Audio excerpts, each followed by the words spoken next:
प्रभो नमः शिवाय महारुद्राय हे बाबा धवलेश्वराय वालालिंग महाप्रभो दीपं यदि परम ब्रह्म दीपं यदि जनार्दनः दीपहरतु मे पापो पूजा दीप नमस्तुते अहे धवलेश्वराय वालालिंग महाप्रभो संसार सुखी रखंतु आज देवाभिषेक पूर्णिमा पौष पूर्णिमा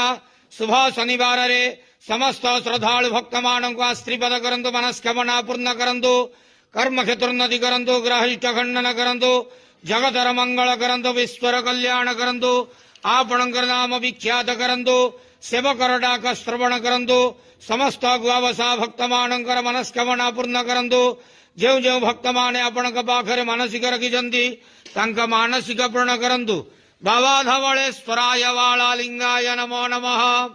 संसार सुखी रखंतु आनंद गवार हरि बोलो आज देवाभिषेक पूर्णिमा पौष पूर्णिमा शुभ शनिवार रे समस्त श्रद्धालु भक्त मानक आश्रीपद करंतु आनंद गवार हरि बोलो ओम हर हर महादेव शिव शंभु